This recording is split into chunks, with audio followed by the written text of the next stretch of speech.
Okay, so magandang araw. So ayan, meron tayong troubleshoot ngayon. Itong Toyota Innova.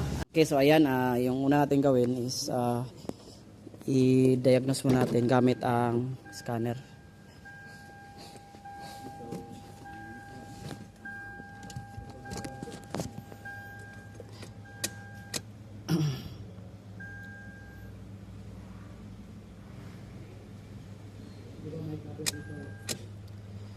Okay, so ayan, i-try natin paandar para makita. Naglabas yung check engine. So ayan. So nakalagay sa yung panel board. So ayan, i-try nating i-scan para makita yung sakit niya, no. So gamit tayo ng murahing scanner natin na OBD2.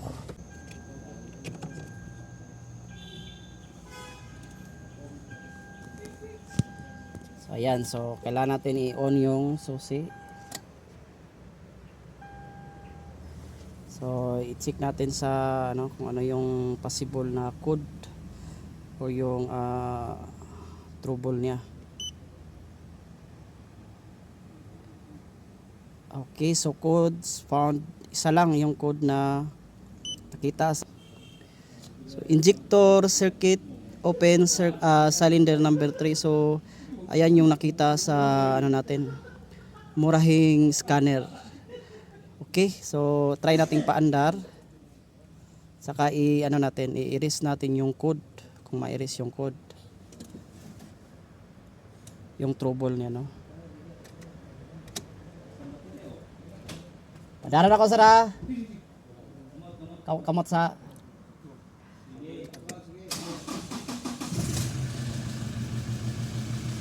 Okay, so ayan, makita natin sa dashboard naka-check engine pa rin. So i-try nating i-erase yung trouble code niya. So exit natin, punta tayo sa clear DTC. So i-try nating i-erase yung trouble code.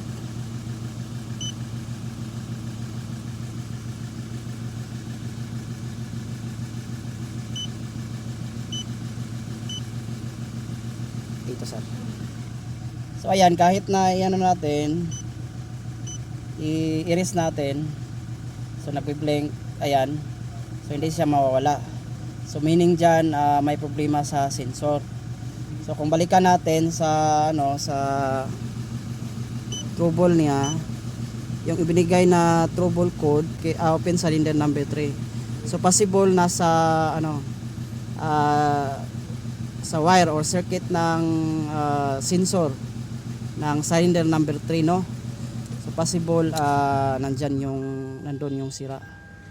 So yung gawin natin, check natin yung number 3 na trouble sensor or socket niya or wire niya, kung may disconnection ba or corroded yung wire. Okay? Spot. So ayan sila, mga mga retiree, no. Trainees natin sa automotive para matuto din sila kung paano mag-ayos ng sasakyan. Okay. So ang nakalagay doon sa scanner natin is nasa number 3 na injector or injector sensor.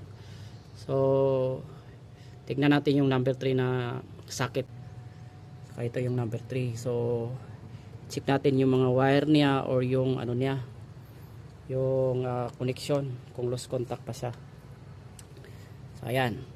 So ito yung number 1, tingnan natin yung mga socket niya kung may ba naputol na mga connection dito. So ito yung number 3. Check natin yung wire connection niya. So hindi maklaro. Lipat tayo sa kabila. Ayan, hiwaga na. Check natin ito.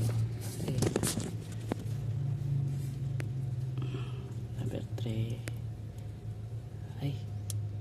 Ayan sir. Ayan. Sira pala. May gamay ra din siya nakuan. Putol. Ra din ni. Ayan pala. 70,000 kagad. 70,000. Ayan day sir. Nya.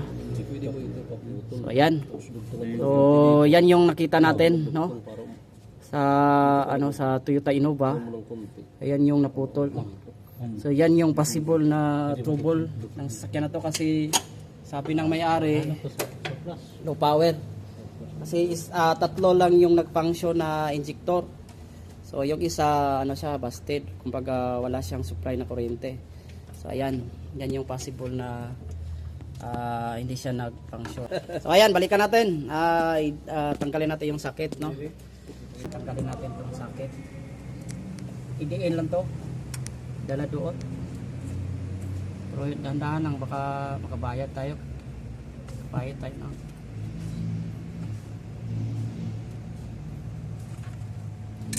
Sabikas.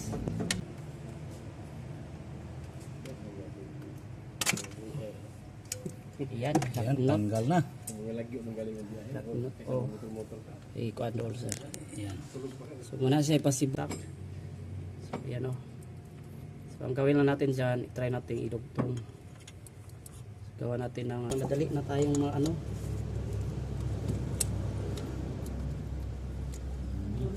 So bali ito positive. Magbaliktad mamaya. Ilo man, pulot ko din. Ito. May pulot ko din siya. So ito guys ang ano sipol na sira wag nakuan din siya gi soldar ini. So ang possible gahawit ani kanira. Gamay ra kay sir. Oh, kuning na time na yabot ang time na sig vibrate. Na, Okay, hinay. Hinay kaputo. wala na. So gi soldar man din eh. Ah, Pag lagi na siya repair pa pag tao na ni gi soldar. Mangita tag sakit ani nga ito ipaslak daw. parehag sakit. So, green, yellow.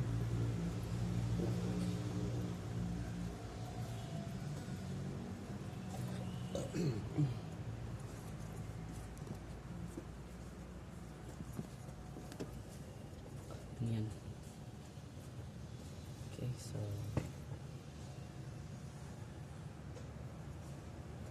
gawin natin dito. Idugtong lang natin to. Okay.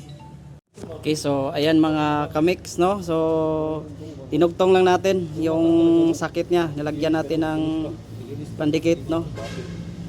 So para magdugtong yung wire. So ayan, ibalik na natin.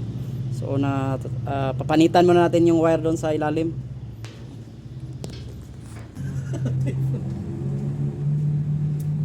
Naputlan lang siya siya. Sige, sulman. Na. Aron di ka magdisading. Pag ma-iris na siya dahil pandaron, dapat di na siya mabalik. Eh kung mabalik, kagayan. Kumusubos ka kay Davao.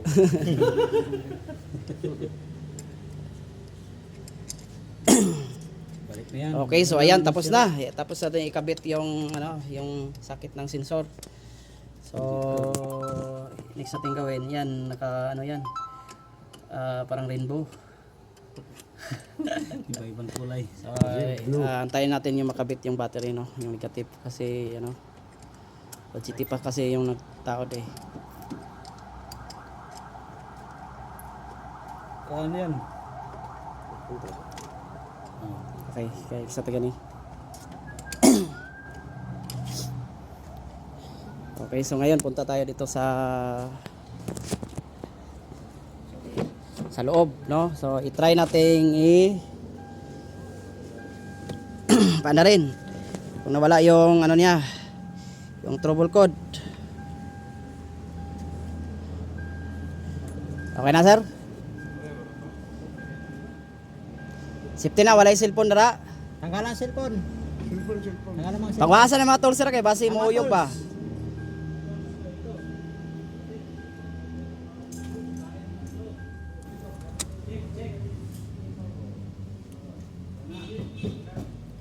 Ay, so ayan. So ayan guys, kanina nag-check engine siya. So nakita natin, tanong natin ngayon. So itong check engine. So ayan, try natin na hindi natin galawin yung i-erase yung code sa scanner. So try natin paanda rin. Pag mamatay siya, meaning okay yung pinalitan natin na wire or yung ni-repair natin na sakit ng sensor. So ayan. Palikod. Alright, sir. So ayan, yeah, so ayan, napalitan na natin yung wire or na ayos na natin. So try natin paanda rin. Wala. So ayan, nawala. Wala tong orange. Walang orange. So ayan, nawala. So hindi na natin ginalaw yung natin, yung scanner. So kanina, scan natin, i-erase natin yung code.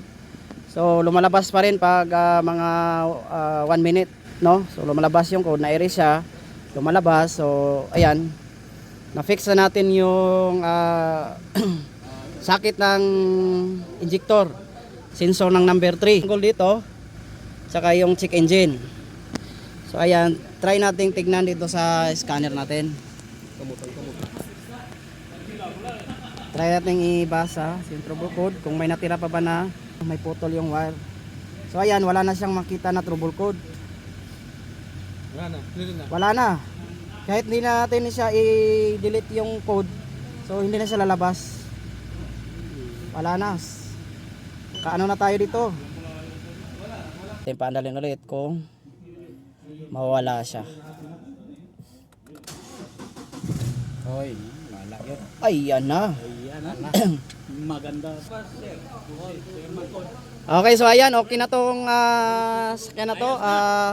Grabe talaga. So yung Innova. Pwede na kayo. So ito yung ginamit natin na murahin lang to na scanner. So ayan.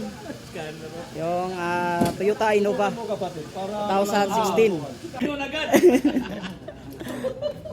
Tingon agad.